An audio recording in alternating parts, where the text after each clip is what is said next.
Dans le cadre de l'émission Conversation avec, j'ai le plaisir de converser avec un de nos aînés préférés de Témiscamingue, notre ancien maire, M. Philippe Barrette. Bonjour, M. Barrette. Bonjour, vous êtes très gentil de la présentation. Ça me fait plaisir, monsieur. En plus, c'est la première fois que je vous rencontre aujourd'hui, puis je vous aime déjà. Ouais, je t'ai vu sur la télévision. Je regarde les messages qui passent là, assez souvent là, du canal communautaire. Alors, mais je t'avais pas reconnu. Je t'aurais pas reconnu là, si je n'avais pas été sur le canal communautaire. Je t'aurais pas. Mais là, ça fait plaisir. Monsieur Barrette, je vous ai préparé une petite liste de questions. Êtes-vous prêt? Allez-y. OK, on va commencer. Donc, où êtes-vous né, M. Barrette? Moi, je suis né dans un petit village au nord d'ici, qui est Lorrainville, ville où c'était les fermiers. C'est à peu près une population de 2500. Aujourd'hui, c'est près de Ville-Marie. Quel âge avez-vous, M. Barrette? 89 ans. Wow! Vous êtes tout un monsieur. Ouais. Oui, vous paraissez bien pour votre âge. Ah, ben merci. Merci. Racontez-moi une journée typique de votre enfance. Alors, mon enfance a été élevée sur une ferme, justement au village. Oui, le fromage au village, c'est la ferme ancestrale, ça, paternelle. Nous étions 10 enfants chez nous.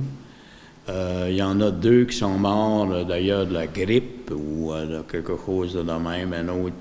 Et nous sommes un autre de mes jeunes frères qui avait 5 ans a été frappé par un automobile. Fait qu'on est resté, finalement, on est resté à 7 personnes chez nous.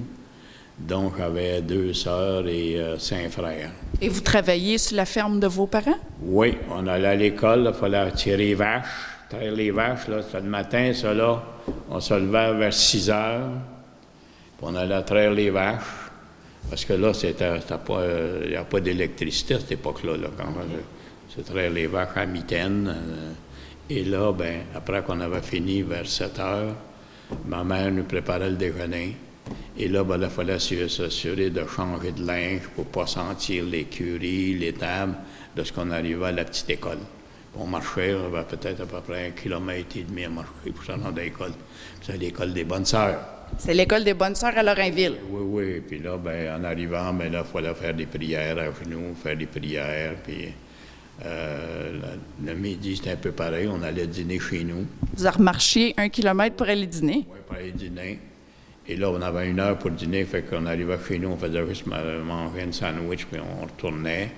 En arrivant là, il fallait avoir aussi des prières avec les Bonnes Sœurs. Il y avait personne qui dînait à l'école dans ces temps-là? Non. Il y avait des gens qui apportaient des quelques-uns, mais à cette époque-là, c'était dans les campagnes. Il y avait des écoles dans les campagnes. Il y avait un professeur pour 5-6 classes et il y avait des professeurs. Et alors, je ne sais pas si il oubliait les gens. Il ne fallait pas qu'ils marchent plus que X temps, mais il n'y a pas d'autobus scolaire. Ben non. Il n'y a pas d'autobus scolaire. Puis il n'y a pas d'électricité, là. Ces gens-là, là, c'était... alors, il y avait il appelait ça les écoles de la campagne. Les écoles de rang. Oui, école de rang, c'est ça. Okay. Et l'école du village. Un peu genre les filles de Caleb. Bien, c'est un peu, c'est ça. Vous l'avez écouté avec la petite Émilie Bordelot, c'était genre des écoles comme ça, là. Oui. Wow. Ouais. Parfait. Est-ce que vous aimiez l'école? Oui, jusqu'à l'âge à peu près de 13-14 ans, parce que là, on commençait à apprendre un peu on était premièrement, c'était l'école des garçons, puis l'école des filles, c'était séparé, ça, là. OK. On n'a pas le droit de regarder les filles non plus, là. C'était Palaille. séparé. Et là, ben, les garçons, en commençant à 13-14 ans, tu commençais à être un peu... À bâtir. Tu voulais. Là, les Bonnes Sœurs essayaient. Et des commissions, il y avait une commission scolaire. À cette époque-là, c'était géré par les commissions scolaires. Puis le clergé, naturellement, qui dirigeait le gros boss. Le gros, oui. Et les commissions scolaires étaient dans chaque localité. Et là, ben, c'est des personnes d'un certain âge qui avaient ça. Et à cette époque-là, ben, c'était la discipline. On va, Physique. physique. On va y dompter ces jeunes-là. On va les dompter. Ça, oui. On les... Est-ce qu'ils vous ont dompté? Ton père m'a dit ça. Oui, il m'a souvent dit ça, mon père. Tu vas-tu finir par te dompter? À cette époque-là, il fallait que c'était la discipline, puis alors, là, ils ont commencé graduellement, je pense que le clergé a commencé à en perdre un peu de prise dans l'enseignement. Ils ont décidé qu'on serait mieux, nous autres, rendus à 14, 15 ans, d'aller à l'école avec un professeur. Et le professeur, c'était le premier professeur qui est arrivé au Témiscamingue.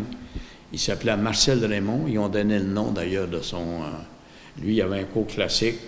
Il était venu faire de l'enseignement. Il était venu nous enseigner, les garçons. Et là, ben, comme la raison, il y avait...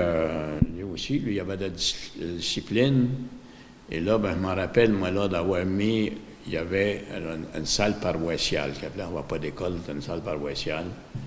Puis l'hiver, on entrait dans la porte de l'école.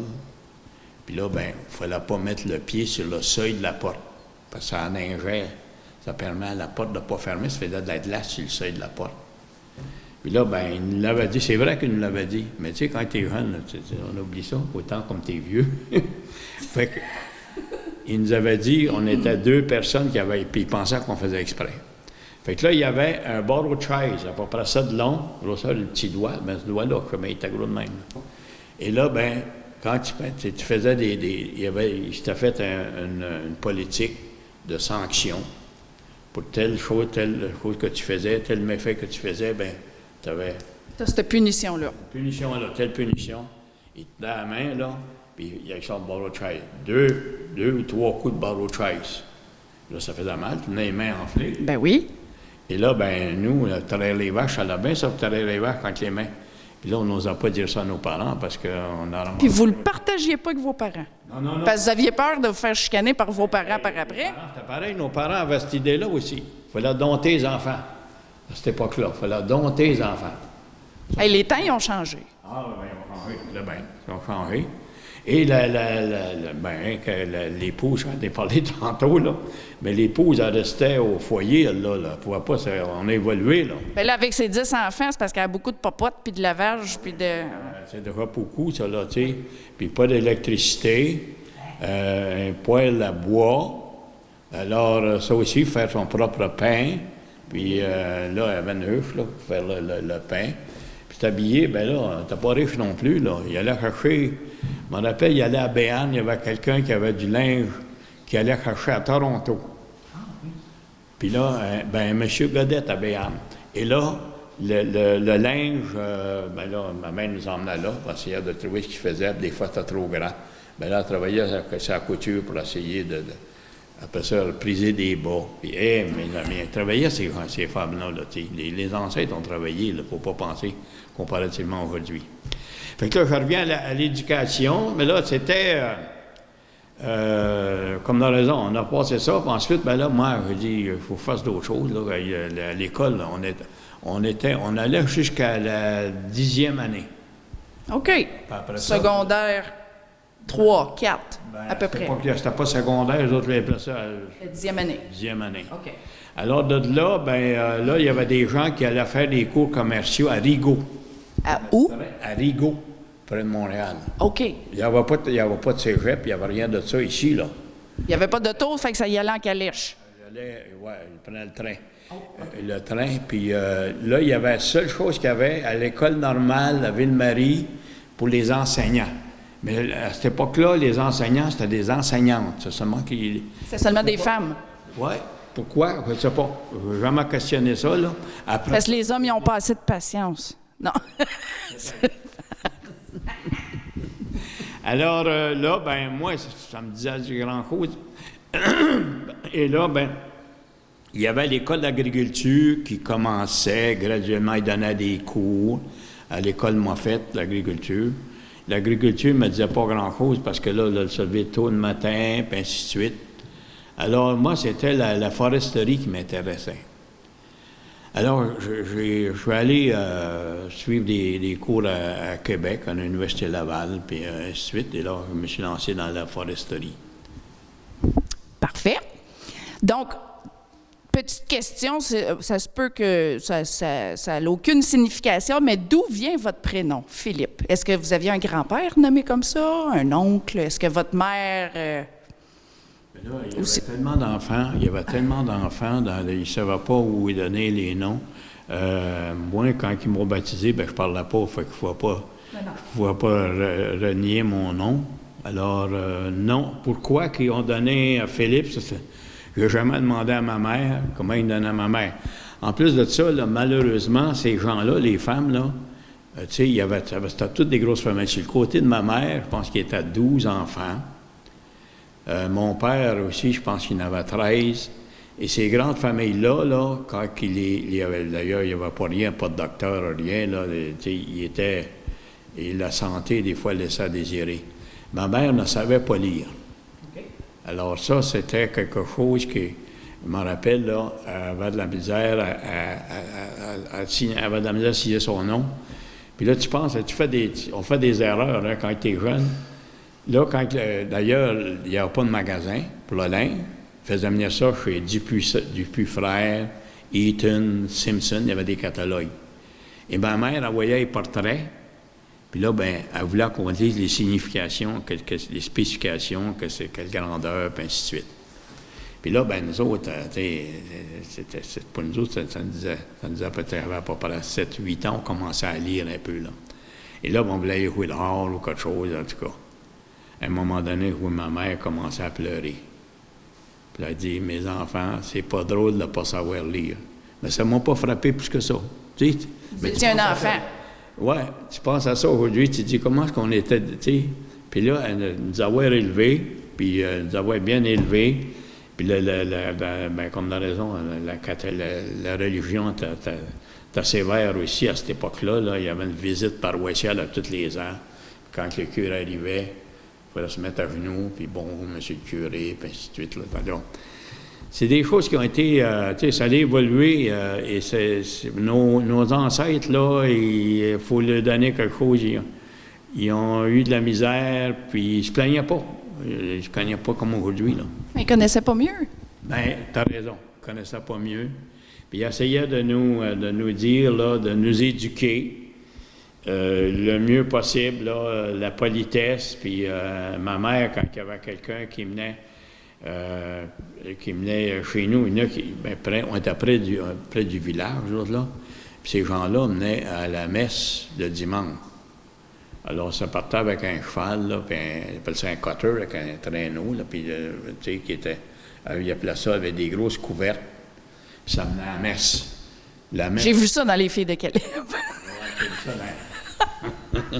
Alors, c'était pas drôle, ces gens-là, là.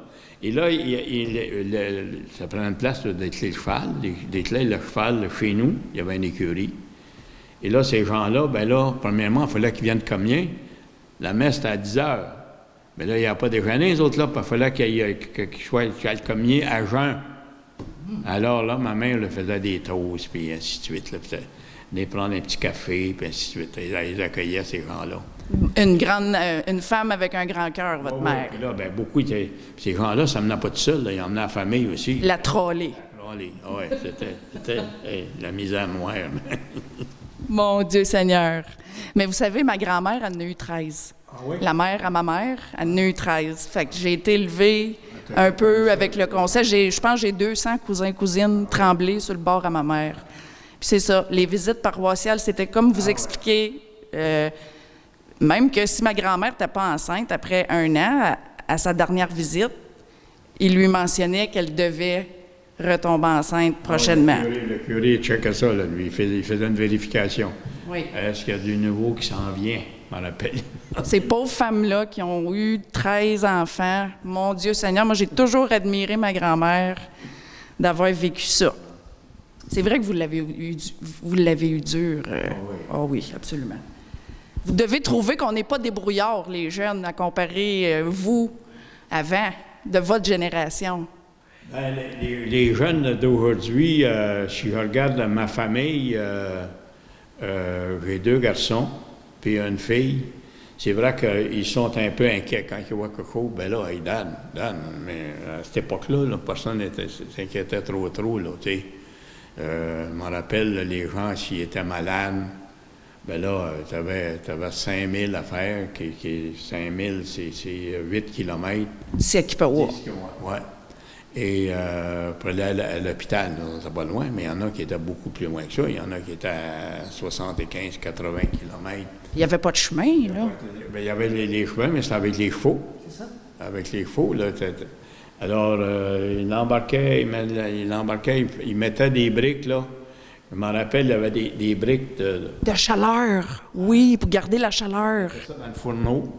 Ben, t'es pas mal renseigné, toi, ici. Ben, mon père, quand il était jeune, mes grands-parents faisaient ça. Ouais. Des briques, il mettait ça dans le fourneau, puis là, quand il arrivait pour embarquer, il mettait ça aux pieds pour garder les pieds chauds, puis mettre la chaleur monter. La doudou, oui, c'est vrai, ça. Alors là, se rendre tu sais, les gens étaient malades, mais là, ils se rendent à l'hôpital. Mais là, il allait voir un médecin qu'il y avait. Et là, ben, des fois, les médicaments, il donnait un peu de médicaments. Puis là, ben, des fois, il était inquiet. Des fois, les gens mouraient. Là, c'est-tu de valeur, puis c'est de valeur, mais c'était pas. C'est dans le temps. C'était pas le plus comparativement aujourd'hui. Alors, au point de vue des brouillardises, ben là, on a vu un peu toutes les sortes, nous autres. Là. Moi, je me rappelle d'avoir vu mon frère se faire frapper par un auto. Ça m'a resté toute ma vie. Et c'est moi qui étais là de ramasser dans le fossé, là. Oh, mon Dieu. Et ça m'a resté toute ma vie. Là, il s'était fait frapper ici en arrière, là. Puis il y avait du jambe de cassé. Et là, ben, c'est là que j'ai vu mes parents pleurer. Ils l'avaient emmené à l'hôpital. J'ai vu mes avants, mais aujourd'hui, moi, si je vois quelqu'un où il y a des enfants, quelqu'un qui passe vite, là, parce que je suis mieux pas avoir un fusil, parce que je tire, tu sais, les gens... Ben oui, ça traumatise, ça. On n'avait pas, à cette époque-là, là, je ne sais pas, le monsieur qui l'a frappé, il avait le soleil dans le visage. Puis, en tout cas, le soir, puis le jeune a sorti. D'accord. Il n'a jamais vu. Ouais. Je suis vraiment désolée. Ah oui, mais ça fait... C'est pas grave, même si ça fait longtemps, ça reste. Ça, tu te rappelles de ça, des choses de même, là. Avez-vous un surnom, M. Barrette? Est-ce que vos intimes vous appellent Phil ou... Phil, les gens m'appellent Phil. Principalement les Anglais, là, ils m'appellent Phil. Non, j'ai pas de surnom. J'avais un frère qui était blond. Il l'appelait des fois Petit Blanc. Puis j'avais une de mes sœurs qui est la plus jeune. Pourquoi? Elle est infirmière, elle est retraitée aujourd'hui, elle est à Gatineau. Il l'appelait Bezout. Bezout. Petit nom d'amour. Faut pas, c'est cute au bout. Quel emploi avez-vous occupé durant la majorité partie de votre vie? Bien, le premier emploi que j'ai eu avec le goût de la forêt, je suis allé suivre un premier stage à l'école à Québec et à l'université, c'est sur la foresterie, l'andrométrie, le mesurage. À cette époque-là, c'était important, ça, là, le mesurage du bois, le mesurage des arbres, et ainsi de suite. Ça, c'était la première. Et là, ben, on avait à faire des travaux pratiques. Et à cette époque-là, je savais qu'il était de cours de mesureur de bois.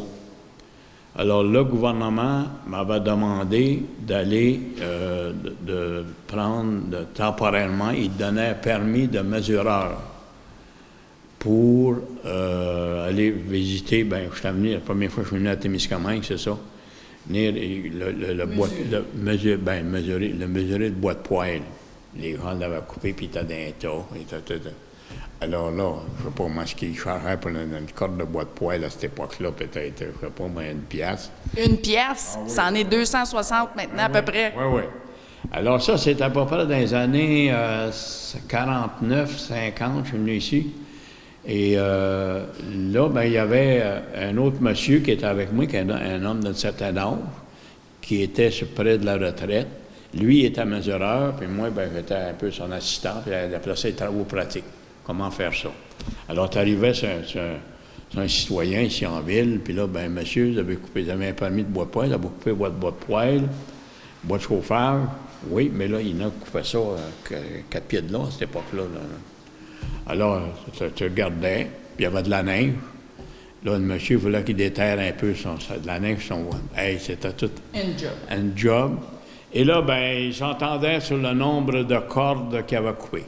Aujourd'hui, c'est des mètres cubes. Moi, à cette époque-là, c'était des cordes qui étaient 4 par 8, 8 pieds de long, 4 pieds d'eau, 4 pieds de large. C'était l'unité de mesure qui était utilisée à cette époque-là. Et par après, ben là, j'ai poursuivi dans d'autres cours qui étaient dans la foresterie, la maladie des arbres, le système de toutes les essences qu'on avait au Québec. Et comme dans la raison, ensuite l'exploitation, sur l'économie. Alors, je me suis emmené à Témiscamingue, comme dans la raison, après ça, ben, j'ai classeur de bois, comme classé du bois. Là, on avait des séries, il y avait tout ça. Et par la suite, comme dans le j'ai été dans l'exploitation des forêts. Aller voir les peuplements, installer des personnes qui étaient là pour couper le bois. Et c'est tout avec des chevaux, là, à cette époque-là. Là. Puis là, le bois, il n'y avait pas de camion. Il fallait draver le bois, avoir des plans d'eau qui ruisselaient vers les grands lacs pour emmener le bois à l'usine qui était à Tea-Lake, qui s'appelait Boot Lumber. Ensuite, combien de temps vous avez travaillé en foresterie comme ça avant d'être maire? Oh mon Dieu, j'ai commencé en 51. J'ai tombé maire j'ai fini en 1993. Alors, une quarantaine d'années dans la foresterie, oui. Wow! Ça vous a fait voyager, cette profession-là? Un peu partout dans les voyager, chantiers? après que j'ai laissé Boot Lumber, là, c'était à Tembec qui commençait, à cette époque-là. Et là, justement, l'affaire de l'usine, ça aussi, je l'ai dit à plusieurs, là. Lorsque je travaillais à Tea-Lake, mais connaissant, d'ailleurs, j'avais aussi, entre-temps, j'avais pris mon cours de pilote d'avion. Oh oui! Les professeurs, pas les professeurs, mais les propriétaires m'avaient demandé de prendre mon cours de pilote pour permettre à l'hydroavion de pouvoir aller sur la superficie. Puis je connaissais les forêts, là. Je commençais à vol d'oiseau, tu voyais les forêts. J'avais deux messieurs je travaillais à Tea-Lake, deux messieurs qui sont arrivés ici, là. Ça, c'est pour préparer l'ouverture de l'usine, parce que le CIP avait fermé l'usine, là, puis il n'y avait pas de... Il n'y avait rien, là, entre les deux, là. Alors, brièvement, ces deux messieurs-là sont arrivés sans avis à mon bureau. Un qui était mon professeur d'andrologie dans le mesurage, et l'autre, lui, il avait été il était professeur à l'Université Laval, que j'avais connu. Il était un généraliste ou quelque chose. Là. Eux, ils s'emmenaient voir comment on pourrait visiter l'usine sans le dire à personne. L'usine était fermée. Et la là, CIP. CIP. Et là, il y avait des gardiens. Ça aussi, ça a fait un petit peu il y avait des gardiens. Puis là, le gouvernement est encore relancé cette usine-là. Là, c'était un peu... c'était pas comme aujourd'hui, là, mais... Alors, ces gens-là, moi, là, je connaissais pas bien du monde. Il y avait Percy Brazo qui était gardien, Sid McCann, que tu dois connaître, qui reste l'autre bord, là, qui est retraité, qui travaillait là. Alors, moi, je ne connaissais pas ces gens-là. Là. J'arrive pour souper chez nous. Ma femme est originaire d'ici, elle. Elle dit, oui, il y a un monsieur qui peut t'aider. Elle dit, monsieur Lynn, du garage Lynn. You et Lynn, parce qu'il avait le garage, au garage Lacasse, c'est lui qui avait ça, puis il vendait des autos. Son affaire allait bien, puis il était impliqué dans ça. Alors, je l'avais appelé, puis il m'a dit, I'll look after. Fait qu'il y avait, en tout cas, il avait permis à ces gens-là, parce que là, le ministre, après, il ne voulait pas faire de trop de vagues avec ça, lui dire, ils ont envoyé quelqu'un, deux gens du gouvernement, à peu près, visiter l'usine. Ils avaient visité ça. Il avait dit qu'il y avait beaucoup d'ouvrages à faire pour repartir ça, puis ainsi de suite. En tout cas, il avait reparti l'autre là. Et c'est là qu'en tout cas, ça a continué. L'usine a reparti. Vous avez vu naître Tembec. Oui. Et là, par après, quand ça a commencé, Le monsieur Pété, lui, là, il commençait à recruter du monde, qui était le président. Le monsieur, il était un gros gaillard, là. Il m'avait invité à aller dans le sous-sol du White Oaks Inn avec les grands représentants syndicaux, puis ainsi de suite. Puis pour relancer l'usine, comment on faisait ça, puis ainsi de suite. Et c'est là, que j'ai commencé dans la foresterie avec Tembec aussi. J'ai laissé le Boot Lumber avec Tembec, puis j'ai fini mes jours là. Peut-être que vous pourriez répondre à ma question. Est-ce que c'est vrai que le nom Tembec est un dérivé de Témiscamingue, Québec? Je pense que le gouvernement s'est mêlé aussi dans ça, parce que c'était une des premières usines. Il y avait Technophile qui avait commencé. Les autres, c'était dans le filature, banlieue de Montréal. Ça n'a pas été un succès, là, pour une raison ou pour un autre, là, ça n'a pas été un succès. Mais moi, je pense que les deux gouvernements, les deux paliers de gouvernement, premièrement, le Québec, à cette époque-là, provincial, a dit, Témiscamingue, oui, on va mettre Bec, ça a fait la mode. Après ça, c'est revenu Tembois. C'était pour l'industrie forestière, acheminer les matières fibreuses à l'usine, mais ils appelaient ça Tembois. OK. Mais c'est vrai que le Tembec, ici, c'est le Tembec mère. Ils appellent ça le Tembec mère, parce que c'est le premier de tout. C'est ça? Oui. J'ai fait mes devoirs. OK. Où avez-vous rencontré votre femme? Ma femme, je l'ai rencontrée au bureau à Kippawa. Boot Lumber était d'ailleurs à Kippawa, la grosse bâtisse près du pont, là. C'était le La Commonwealth? Non. Non? Non, près du pont, à Kippawa même. Quand tu rentres à Kippawa, il y a un petit barrage, là. Oui. Bon, il y a une grosse bâtisse à gauche. Oui. Bon, là, il y avait les bureaux pour la division forestière. Et ma femme était secrétaire. Et moi, je travaillais dans le bois. Je revenais de temps en temps. Des fois, elle était 2 mois sans revenir, mais en tout cas. Et c'est là que je l'ai rencontrée.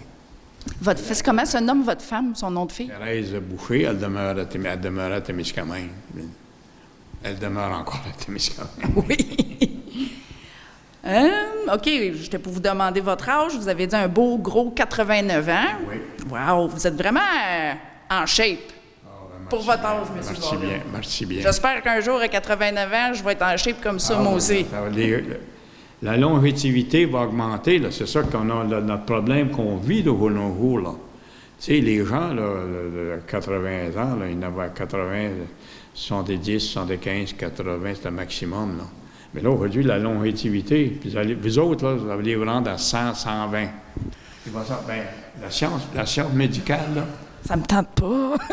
Non, mais la science médicale va augmenter oui, puis on va être capable de guérir, la technologie va avancer, on va guérir des maladies qui tuent aujourd'hui comme avant. Ils vont développer d'autres vaccins. Mais c'est quoi votre secret? Votre secret pour bien paraître comme ça? Vous dormez beaucoup, vous mangez tous vos légumes verts, je fais, d'ailleurs, lorsque j'étais dans l'industrie forestière, quand je travaillais, on faisait beaucoup de marches. Il y avait des efforts physiques en forêt, et ainsi de suite. Ça, c'est l'autre affaire. Et depuis que je suis à la retraite, j'essaye de continuer des exercices physiques, marcher, aller au gymnase, ça aussi. La pensée positive. Oui, la pensée positive. L'humour. Oui. Ça garde un cœur jeune, ça. Oui, bien, ça, c'est ça. C'est important de ne pas rester assis à la télévision, devant la télévision toute la journée. À regarder Stéphanie au canal communautaire. Oui, bien là, regardez. Ça, c'est intéressant. Il y en a d'autres qui n'est pas intéressant. Merci, Colin. Ouais. Ça, c'est intéressant, ça. TCV, TC... TV. TVC, TK. Oui. Oui, on l'appelle. Oui. Ça fait juste 32 ans qu'on existe, M. Barrette. Oui. OK. Là, on rentre un petit peu là, dans votre vie privée pas mal. Là. Décrivez-moi la journée de votre mariage. C'était en quelle année? En 59. En 59. Oui. Et là, on avait... Vous aviez quel âge? Excusez. Vous aviez quel âge quand vous êtes mariés? 24 ans. 24, ouais, 24 ans. C'était vieux dans ce temps-là? Oui, mais j'étais toujours dans le bois. Ah, Alors, là, il était pas là. ouais. Alors, c'était pas toujours... non. Et, ben, le mariage, c'était des grosses cérémonies à cette époque-là, là, avec Ah oui, avec les grosses ouais, familles. ouais, devant le curé, là, puis ainsi de suite. Et le mariage, ça durait une journée. Là, on allait on se mariait vers 10 h, 11 h le matin. Vous êtes-vous marié ici à Témiscamingue? Oui. À l'église Sainte-Thérèse? L'église Sainte-Thérèse. Et là, ben, la cérémonie se tenait au White Oak Inn. À les offices de Rayonier, là. Le White Oak, qu'on appelle, là. Alors, ça se tenait là. C'était des privés, je pense qu'il y avait ça à cette époque-là. Non, c'était la compagnie. Mais ils donnaient des services.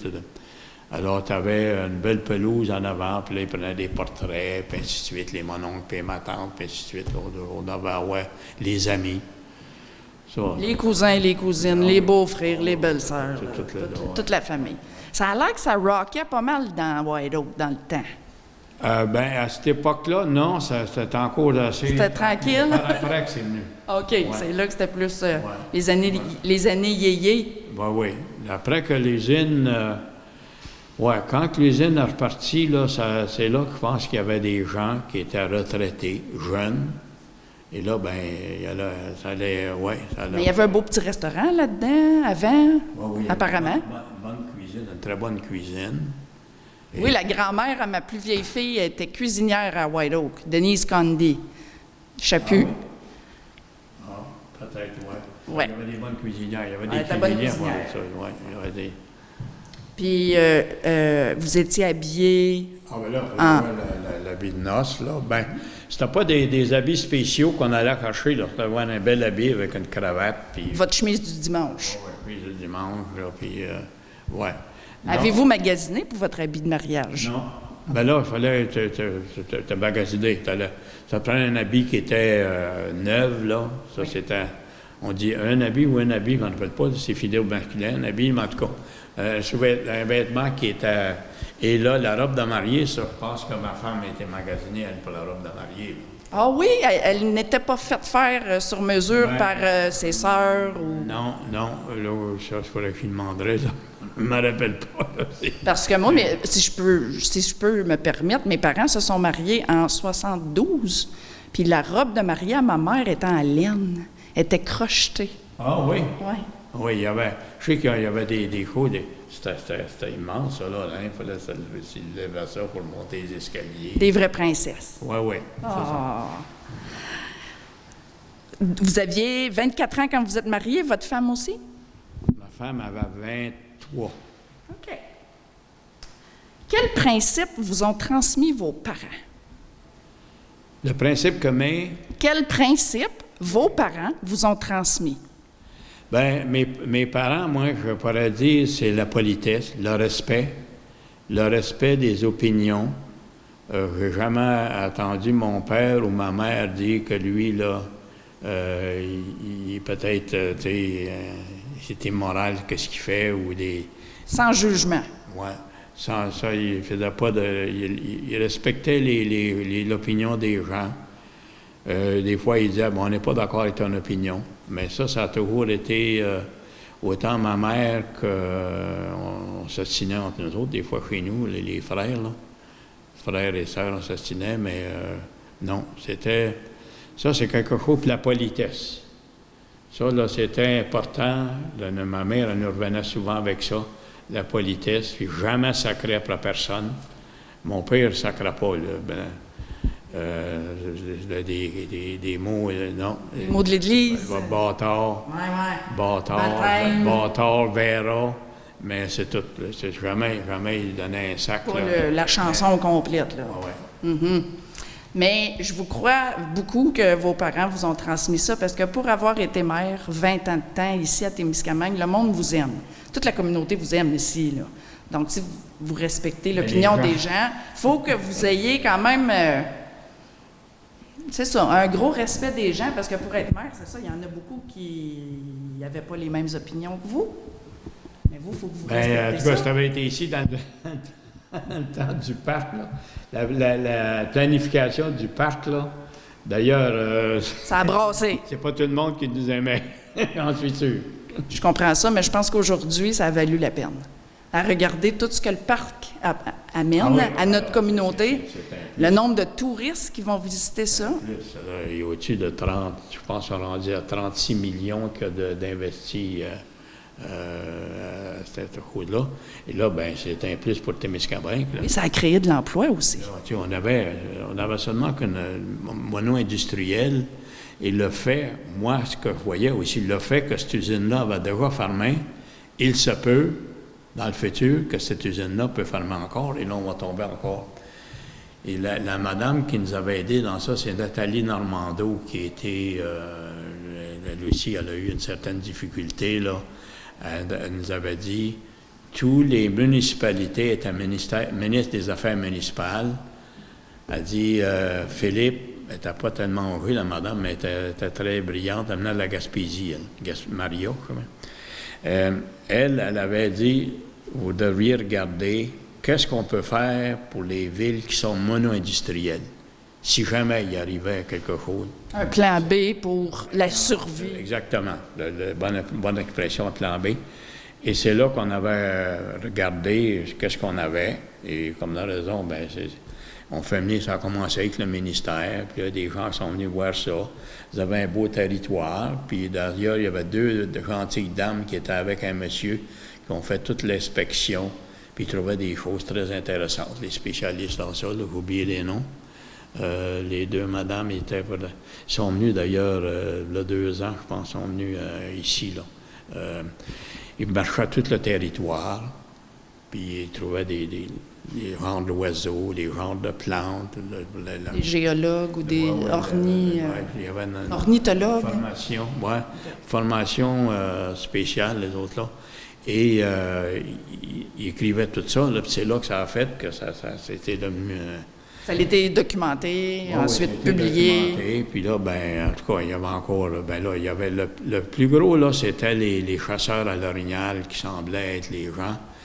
Et à cette époque-là, ben, les chasseurs à l'orignal, il y avait des petits camps ici et là pour la chasse. Et là, ben, ce qui est devenu, c'était des beaux de chasse, mais les beaux de chasse, c'était des gens de l'extérieur qui avaient ils restaient à l'extérieur, puis il y avait le beau de chasse ici, de camp. Et là, ils disaient, hey, les autres, ils n'en voulaient pas de parc, ils ne voulaient pas être dérangés dans le petit milieu, là. Fait que tout ça a contribué à aider les gens de l'extérieur. Ils connaissaient des gens ici. Puis on dit, écoutez, là, on va vous payer s'il faut. Il ne faut pas que l'affaire du parc passe. Et ça, ben, ça a duré 2 ans, avant qu'on vienne à bout pour que parce qu'il y avait 22 ou 27 bouts de camp de chasse. Et il fallait que vous relocalisez ça ou acheter les... Oui, bien, c'est ça. Là. Acheter la paix. Oui, la paix. Il y en a qui ont le gouvernement dans ça. Comme non, il y avait, avec raison, le gouvernement il a dit, moi, on va les acheter, les camps de chasse, par après. Mais ça a pris du temps, ça. Alors, au début, il n'en parlait pas, là. Le camp de chasse, c'est une affaire annuelle. On ne renouvelle pas. Et là, il y en a qui avaient mis un peu d'argent aussi dans ça. Là, oui, ça coûte de l'argent bâtir un camp de chasse. Ça coûte de l'argent, la chasse. Alors, finalement, bien là, aujourd'hui, là, les gens, là, on dirait qu'on veut enlever le parc, là, ça serait l'inverse. Là, ça serait les gens, hey, on veut que le parc reste là, puis ainsi de suite. Vous savez quel commentaire que j'ai eu des gens des grands centres ontariens de comment ils comparent Témiscamingue depuis qu'il y a le parc? Ils appellent ça le nouveau Muskoka. Ah oui? Oui. Alors, ouais, bien, c'est justement, Muskoka, c'est plein. Il n'y a pas de territoire là, qui reste de libre. Puis après ça. On en ferait de beauté, de paysage, le nouveau Muskoka.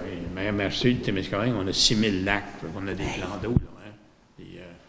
De l'eau qui est potable aussi, là, qui est claire, et ainsi de suite. Là, on commence finalement là, à se faire différencier de l'Abitibi. Là. On commence à voir à Salut Bonjour, hein, Jocelyne?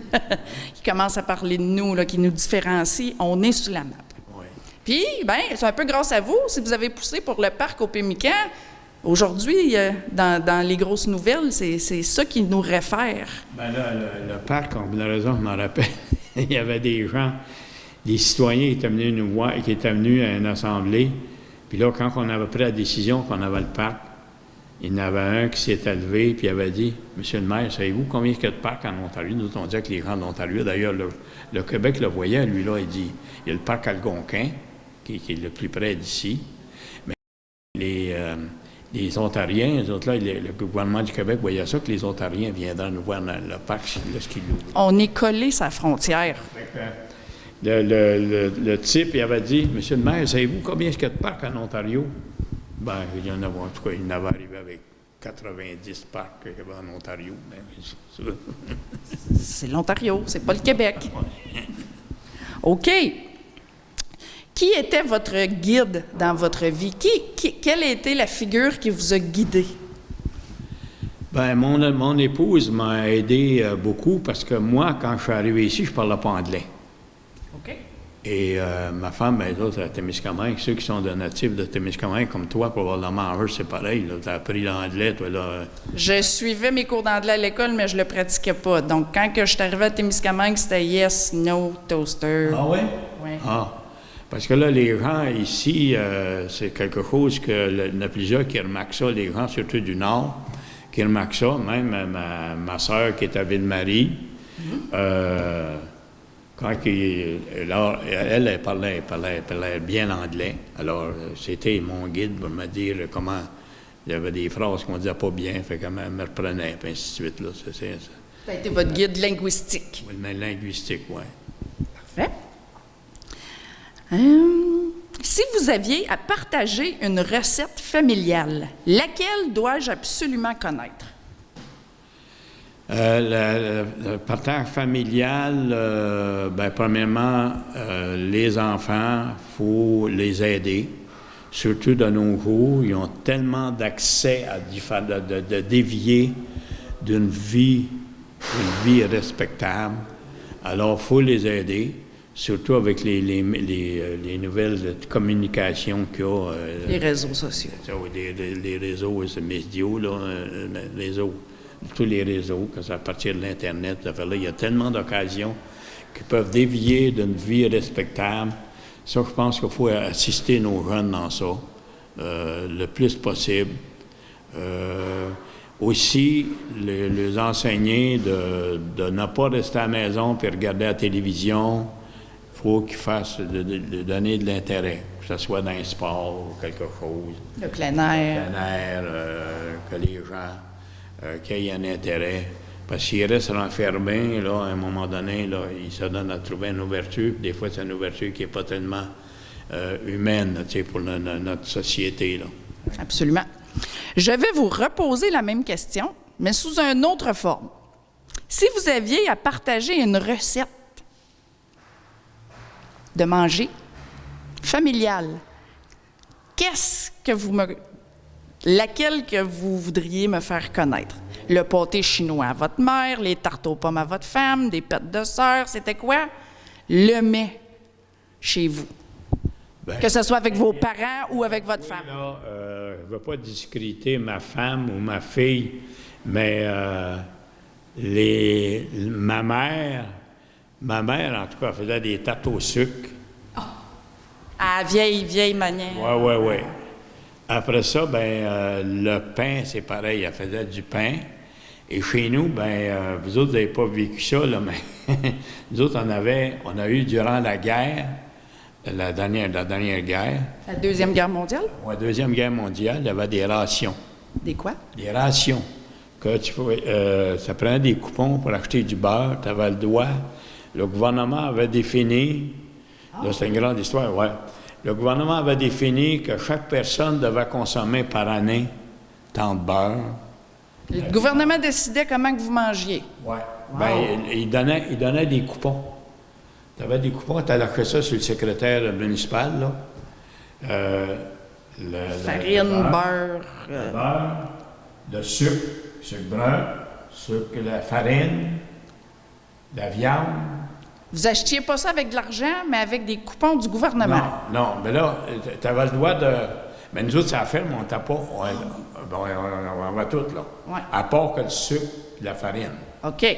Le beurre, on le fait. Ma mère, mon faisait père du avait beurre. fait une baratte qu'il appelait pour être c'est une ferme, avec la crème. Là, il fallait tourner ça. Longtemps, Puis longtemps. puis là, tu fais du beurre. Fait on prenait du beurre, ma mère. Fait que là, qu'est-ce qu'ils faisaient? Ils trafiquaient ça, eux autres, là. On ne le savait pas, nous autres, là. Bootlegging. Oui, ils prenaient les coupons. Il y en a qui avaient besoin des coupons de beurre. Ils connaissaient quelqu'un. Vous faisiez du troc. Oui. Pour avoir une poche de sucre, parce qu'on est dans le sucre, là, on était de cours, on en mangeait.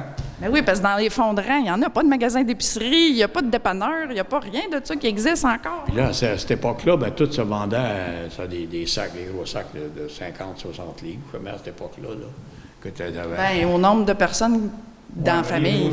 Il n'y a pas de petits cercles, il n'y avait pas, là. C'était dans des sacs de coton, puis ainsi de suite, là, le coton blanc. Puis... Alors, fait que les tartes au sucre. Les tartes au sucre, c'était bon. Sucre à la crème. Mais aujourd'hui, je ne suis pas tellement... mon épouse a mieux le sucre que moi. Moi, je ne suis pas tellement le chocolat. Vous n'êtes pas bébête à sucre. Non. J'aime le fromage, hein. Vous êtes une bébête à sel. Non, pas tellement. Non, ben j'ai arrêté, là, parce que quand quand j'avais mon avion, ben, à tous les 2 ans, il fallait prendre un examen médical. OK. Mais médecin qui était désigné par le ministère du Transport Canada. Il était là, puis là, ben, prise de sang, puis ainsi de suite. Puis il m'avait dit de baisser dans le ciel pour pas que moi... Les artères là. Oui, mes artères, puis la pression artérielle monte trop. Parfait. Quels sont les rêves que vous avez réalisés dans votre vie et quels sont les rêves que vous n'avez pas réalisés? Oh, c'est une question qui est... Elle est deep. Elle est profonde.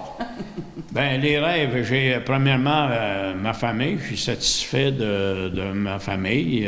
Ils sont rendus adultes. Et là, bien, ils sont revenus à Témiscamingue. D'ailleurs, j'avais un fils qui était avec Tembec, justement. Marc? Non, Jean. Non? Oh, excusez. Jean Barrette. Jean, il est allé, Tembec l'avait envoyé parce que là, les jeunes ils étaient bilingues. Monsieur de Tory avait demandé, on avait acheté une usine à Tartas. C'est où, ça? En France, ça. Ah, en France? En France, oui. Ah, oui. Puis il y avait une usine de recherche avec ça à Bordeaux. Alors, M. de Tory, lui, là, ben, dans son vision, il dit, on va aller vendre du papier aux Anglais, parce que là, les écarts de la guerre qu'il y avait eu avec les Anglais et les Français, les Unis. Fait que mon fils est allé là, il était passé 2 ans, 2 ans et demi, 3 ans, je sais bien, là, on est allé le visiter. Alors ça, c'était une. Le deuxième, Marc, mais là, lui, il a fait le tour bien proche. Il est allé, il a fait dans le nord de l'Ontario, là, marathon. Ensuite, il est allé à Cranbrook, il y en avait une usine là, il a passé du temps là aussi. Et là, par après, bien, ils ont vendu ces usines-là, et il est revenu à Témiscamingue, puis ils ont construit la nouvelle bouilloire. Et là, bien, les Américains ont réuni à acheter. Ils le prennent, puis ils l'emmènent aux États-Unis à Jessup pendant, il était là 2 ans, 2 ans et demi, quand même.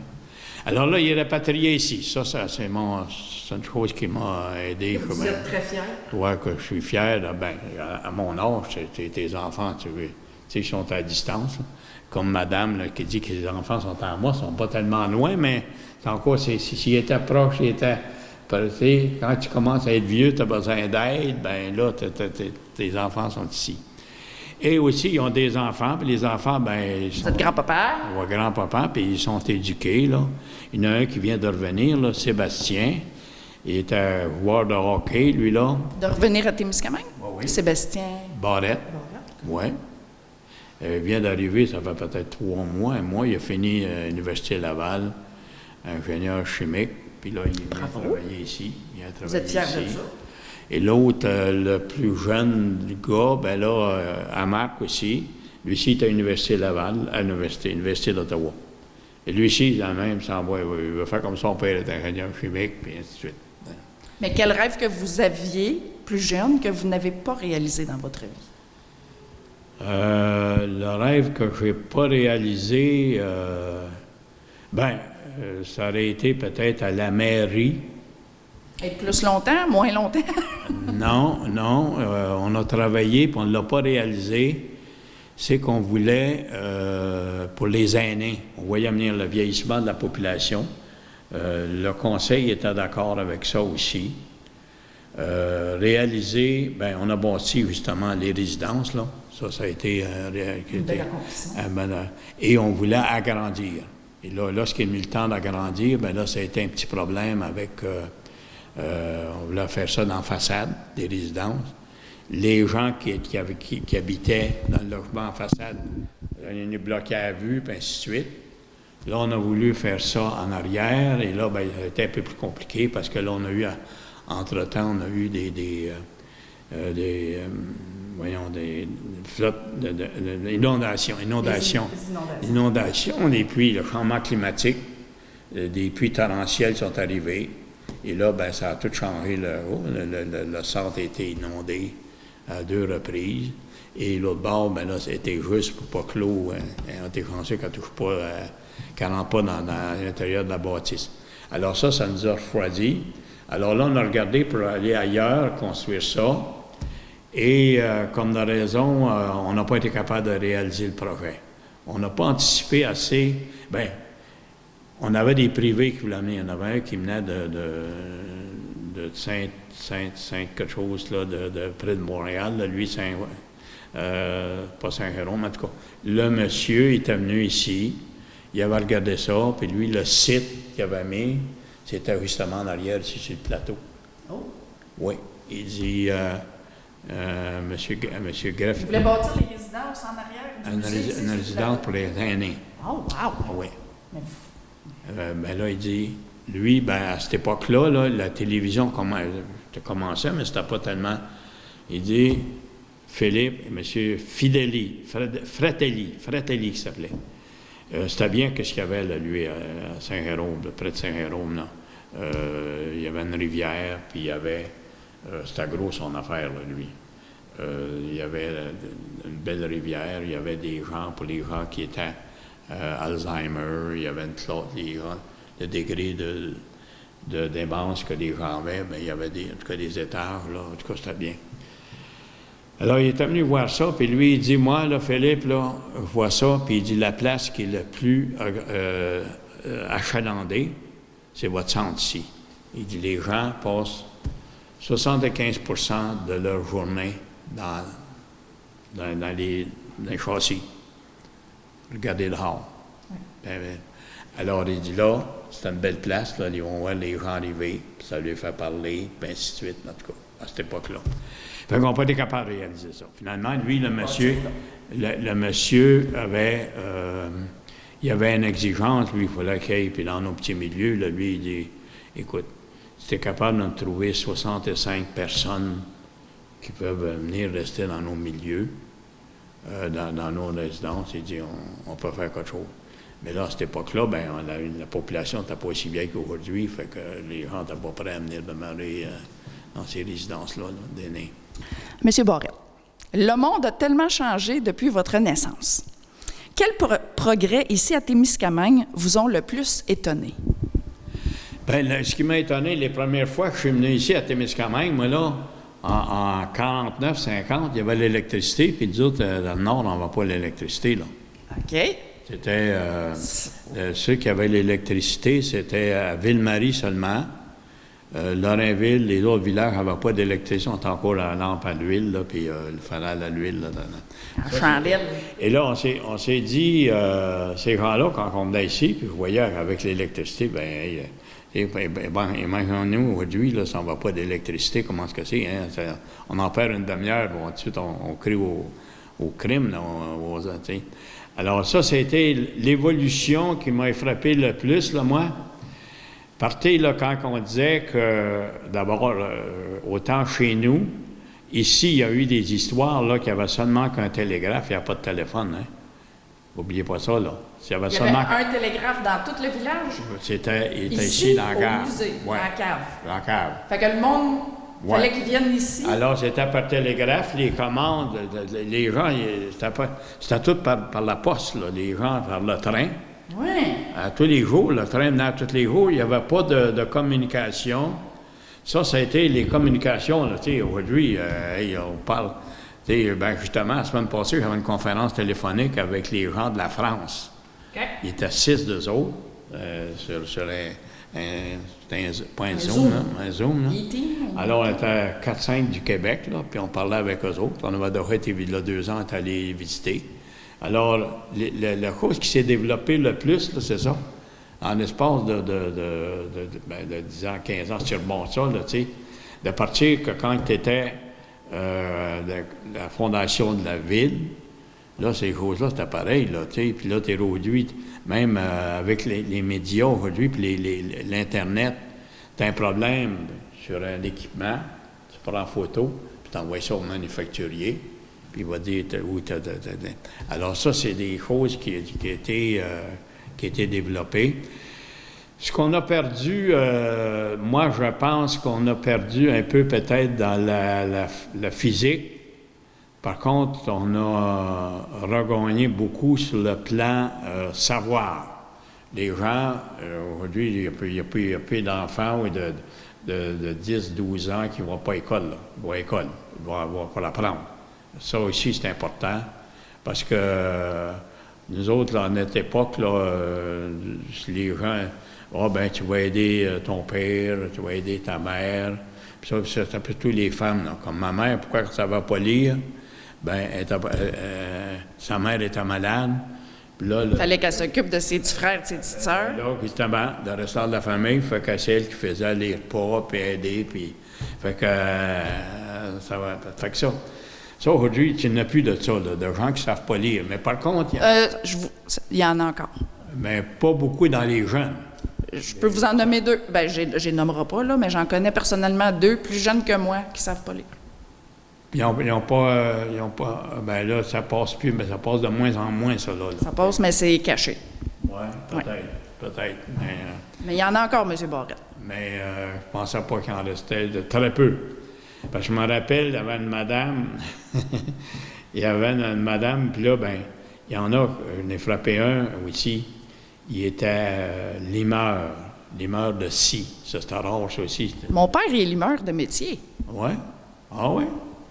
En tout cas, le monsieur, on arrive justement, on était avec Boot Lumber, on commençait à avoir de la formation. Il y avait des gens qui nous donnaient de la formation. Puis là, ben, on avait un questionnaire, il fallait répondre. Le monsieur se colle dans la main, il dit « Tu peux-tu m'aider? Tu peux-tu m'aider? » Puis là, ben, là, j'écrivais quelque chose, il ne savait pas lire. Puis il ne voulait pas le montrer devant tout le monde. Hein. Non, c'est ça. Alors, ça, c'est des choses. Mais c'est un peu comme nous autres, apprendre l'anglais, là. Ou apprendre comment user Facebook ou Instagram. Oui, tu sais. On peut le comparer à Même ça. aujourd'hui, moi, là, j'étais encore avec le cellulaire, là. Mon cellulaire, le cellulaire, là, les jeunes, là, tu sais, même mes petits-enfants, les autres, ils travaillent tout ça, là, puis l'Internet, là, nous autres, l'ordinateur, là, on est encore en maternelle, qu'on pourrait dire, là, Alors, ça aussi, ça l'a innové. Par contre, les gens, c'est important, c'est moi que je pense que les gens se tiennent à renseigner. Il y a tellement de lois et d'occasions qui ont de lois et qui est permissible qu'on ne sait pas. D'autres, c'est non permissible, mais il y en a beaucoup qui sont permissibles. Et que les gens, bien là, il faut essayer de suivre. Notre problème, nous là, c'est de suivre votre génération avec tous les développements qui se font de jour en jour. Je peux comprendre ça. Ouais. Ça ne doit pas être évident. Ah oui. C'est comme si moi, vous me mettez, dites-moi de faire du pain à mitaine, là, je ne serais pas capable. Ah oui, bien, c'est ça. Je ne sais pas comment. Mais physiquement, à notre époque, on est plus débrouillard que la jeune génération, mais mentalement, le savoir, vous dépassez. On est plus avancé. Mais du côté physique, vous êtes dépassé, oui. Demandez-moi pas de couper une corde de bois, là. Non? Non. Mais aller louer la fendeuse chez Joe Loutou, là, puis je vais la couper de même ma corde de bois, là. Je frappais ça à la bonne vieille hache. OK. Qu'est-ce qui a changé le plus à Témiscamingue en 50 ans? Est-ce qu'il y a plus de commerce, moins de commerce? Parce qu'avant, je pense qu'il y avait une bowling ici, hein? Il n'y avait pas une allée de bowling? Oui, la pharmacie, là. Présentement, où ce qui est Uniprix, là? OK, ça, c'était le bowling. Oui, il y avait bowling, c'est là que ça a commencé. Puis il n'y avait pas un cinéma? Oui, le cinéma était ce qui est Provigo. Puis là, il n'y en a plus. Non. Fait que... Provigo, ben là, c'était 50 ans. Ben, premièrement, quand c'était une ville privée, tu sais, Témiscamingue est parmi 3 villes au Québec qui étaient plaçaient des villes de compagnie. Arvida, tu avais Shawinigan, puis Témiscamingue. Et à cette époque-là, le Ray Orden, qui était l'Américain, qui s'en venait bâtir quelque chose ici, lui, là, dans son façon de voir ça, il dit, moi, je vais bâtir la ville, je ne veux pas avoir le gouvernement mêlé dans mes orientations, et ainsi de suite. Alors, il dit, il faut aller bâtir une ville à Témiscamingue, comme ils ont fait avec Arvida, l'aluminium, et à Shawinigan, c'était l'électricité. Et ils ont laissé aller ça, le gouvernement a laissé aller ça. Ils ont donné des grands territoires de forêt pour qu'ils viennent s'installer ici. Et là, ben, à partir de là, la compagnie est obligée d'engager, premièrement, engager des gens. Alors, les gens, quand ils ont commencé, il y avait quelques ingénieurs, mais les ingénieurs ne pas d'ici, c'est des gens qui étaient soit de l'Europe ou... la Scandinavie, l'Angleterre. Oui, ces gens-là, il fallait qu'ils viennent, qui avaient l'orientation, qui avaient les connaissances. Qui étaient ingénieurs de métier. Oui, parce que nous autres, on n'avait presque pas d'ingénieurs, parce qu'à cette époque-là, là, c'était... je faisais des avocats, notaires, voilà, un curé, c'était l'enseignant, ça c'était médecin, les médecins, oui, c'était tout. Boulangère. Oui, ça va pas d'un métier de savoir, tu sais, comme ce qu'on a aujourd'hui de plus en plus. Il n'y a pas des universités, il y avait peut-être l'Université Laval, il y avait peut-être l'Université d'Ottawa, je ne sais pas, ça devait peut-être exister à cette époque-là, je sais pas. McGill, c'est tout ce qu'il y avait là de proche, là. Et là, ben, c'était à partir d'ici pour aller là, tu partais, puis tu ne revenais pas de les roues, là, tu partais pour aller jusqu'aux fêtes, tu partais au mois de septembre, tu revenais aux fêtes, puis après les fêtes, tu revenais pour l'été. Alors, c'était continuellement. Alors, tout ça a fait que les gens, il s'est développé là, dans notre société quand en 50, 60, à peu près, dans les années 60, hein, que là, le gouvernement a décidé, bien, graduellement, le clergé commençait à laisser. D'ailleurs, la santé, c'était le clergé qui est ici, les bonnes sœurs, et là, je pense que le gouvernement commençait à voir aussi qu'il y avait une diminution d'aide. L'aide commençait à manquer dans les clergés, là, tu sais. Et là, le gouvernement a dit, bien, l'éducation, la commission parents qui appelait à cette époque-là, c'est lui qui avait fait une étude, puis il avait dit, il faut changer notre système d'éducation. Et c'est là que ça a parti. Créer des universités, puis ainsi de suite. Par exemple, le Cégep à Rouen, l'Université de Rouen, le Témiscamingue, tout ça. Alors, c'est ça qui a fait, ça a innové. Et là, graduellement, bien, tous les gens, ça goûtait des choses, le savoir. Les jeunes restaient autour pour étudier. Le savoir se développait davantage. Avant ça, là, c'était que tu sais, dans les années 20, 30, là, 40, là, c'était de la force physique. Les gens se regardaient, là, puis il témoignait des choses, là, Delamare, Victor Delamare. C'est le petit cousin à ma mère, ça. Victor Delamare? Oui.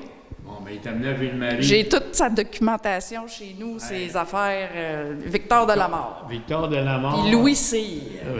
Louis Cyr, oui. Victor Delamare est amené à Ville-Marie, j'avais peut-être, moi, 10 ans. Puis là, ben, mon père, nous autres, on écoutait notre père, là, il dit, Les enfants, là, il dit, si on travaille fort aujourd'hui pour rentrer le foin, là, il dit, demain, on pourrait aller voir, il va te bien mouiller un peu, mais il dit, on pourrait aller voir un homme fort à Ville-Marie. Ouais. C'est mon ancêtre. Alors, il dit, apparemment, là, il dit, je sais pas si c'est vrai, là, il dit, monte un cheval d'une échelle. Ouais, un cheval. C'était pas vrai. Oui. On est allé à Pas Ville-Marie. d'après mes parents. Oui, on est allé. Le pont, ça c'est vrai, Hein? qui avait soulevé le pont pour que les chevaux avec les calèches passent. Ça, c'était arrivé pour le vrai. Il s'avait mis en dessous du pont, puis il l'a tenu là, parce qu'il était brisé. Fait qu'il y avait 2, 3 calèches avec les chevaux. Ça a passé sur le pont. Ça, c'est vrai. Non, là, en tout cas, il y avait le cheval, c'était un cheval qui n'était pas tellement. Je ne sais pas si c'était son cheval, ça, là. Nous autres, on était tous dans un champ, là. Il a fait ça dans un champ. Puis on était tous debout, comme dans la maison. Et là, il a monté sur une estrade. Le cheval a monté sur une estrade. Il n'était pas tellement gros. C'était pas un poney, il était un peu plus gros qu'un poney, je m'en rappelle. Alors, il l'a mis là.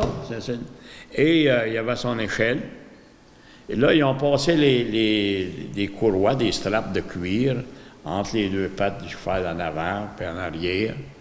Et là, Il l'a monté comme ça.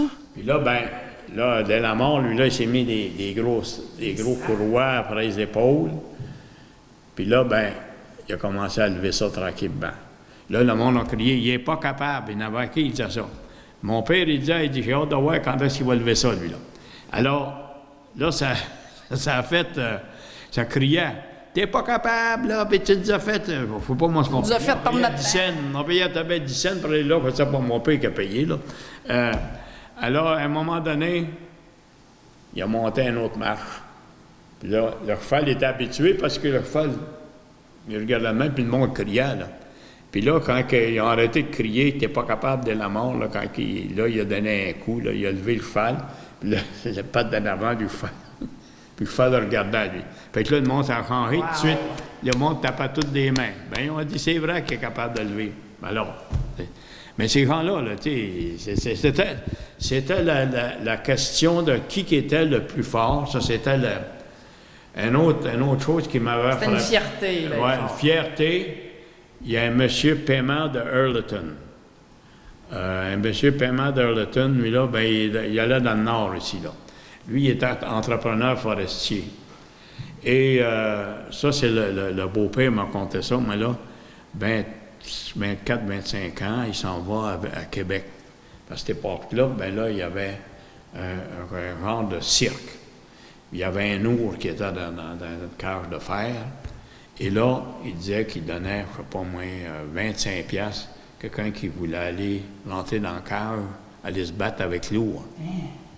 Alors, je ne sais pas quelle grosseur qui était lourd, là, mais ça reste un ours. Oui. Alors, un petit bébé, OK, là.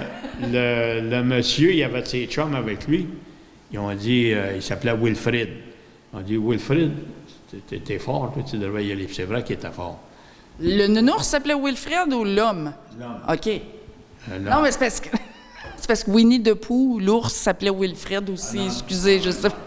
Alors, Wilfrid de Paiement, qui avait une grosse famille, qui était élevé, il était à Hurleton, il était un gros contracteur forestier, puis il a fourni beaucoup de bois à l'usine ici.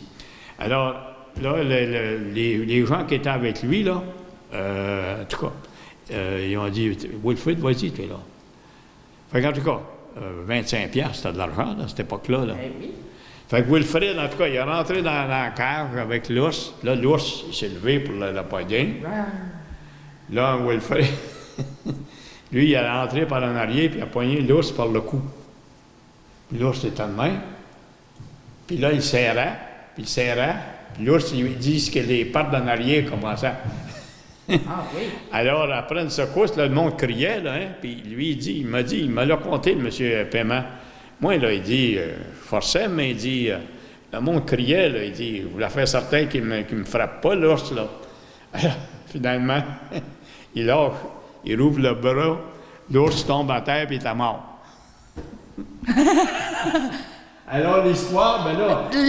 L'expression « fort comme un ours ». Oui, là, il y a, le monsieur, là, il a fait les manchettes. Là, le beau-père, il me dit que c'est une nouvelle de l'Ontario, a Quebecer in Northern Ontario killed a moose pas un moose, a bear in Quebec City.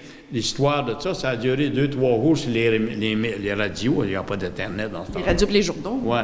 Et là, ben moi, ce monsieur-là, il vendait du bois, j'avais été le voir, puis j'avais parlé de ça.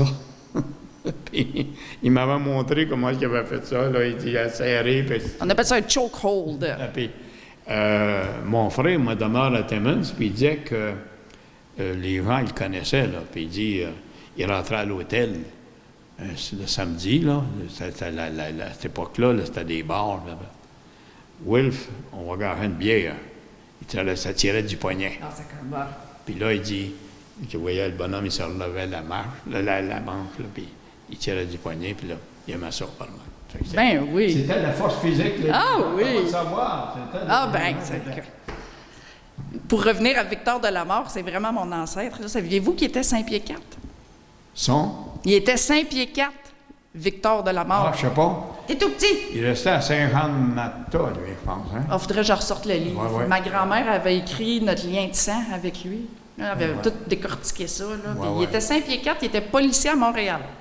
Ah oui? De profession, oui. Ouais. Lui, il faisait ça sur son temps. C'était comme un hobby pour lui, là, ces shows-là. Là. Mais vraiment, il était un policier à Montréal. Oui. OK. Quelles sont vos traditions familiales préférées? Ou traditions communautaires? Est-ce qu'il y a des choses qui se passent ici à chaque année que vous êtes vraiment heureux qu'ils reviennent à toutes les années? Je ne sais pas, exemple Saint-Jean-Baptiste ou une tradition familiale? La tradition familiale, c'est important. Pâques, les fêtes, rassemblements avec la famille, ça, c'est des choses qui sont importantes. Moi, ce qui m'agace le plus, là, ce que j'aime, c'est que naturellement, l'entretien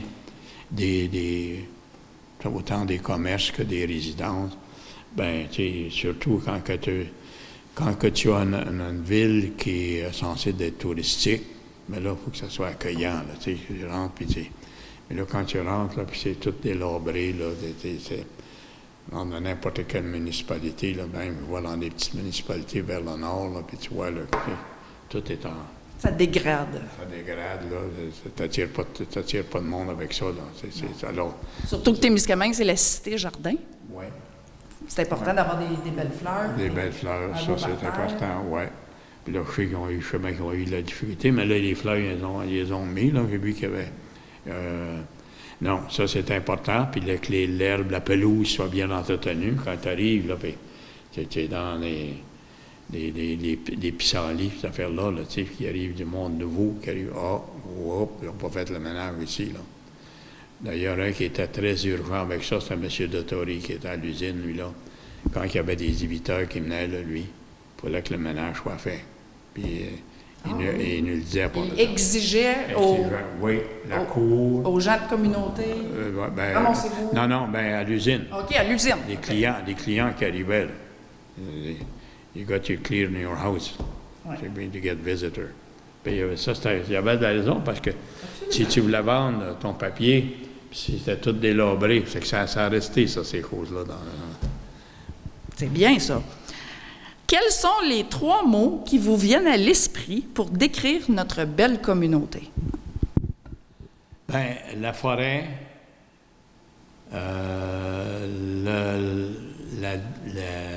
l'architecture, puis, là, comme dans la raison, l'affaire de l'entretien, la propreté, ça aussi, c'est gros, c'est des belles, être fier un peu de notre territoire, de pas Mais si vous aviez à décrire Témiscamingue à quelqu'un qui n'est jamais venu ici en 3 mots, ça serait? Bien, la nature, naturellement, la forêt, grand territoire, peu peuplé. C'est bon, ça. Que savez-vous de vos ancêtres lointains? Moi, je sais Victor Delamare, c'est mon ancêtre lointain. Et vous? Savez-vous des choses sur vos ancêtres lointains? Bien, j'avais des oncles puis des tantes qui sont tous décédés. Oui. Oui, bien, c'est le côté de ma femme, les autres étaient 6 enfants. Il y a la seule qui reste. Alors, tu vois partir les gens. Qu'est-ce qu'on peut faire? Bien, c'est là qu'on voit que le vieillissement de la population Et aujourd'hui, pourquoi peut-être qu'on a certaines difficultés à recueillir du personnel.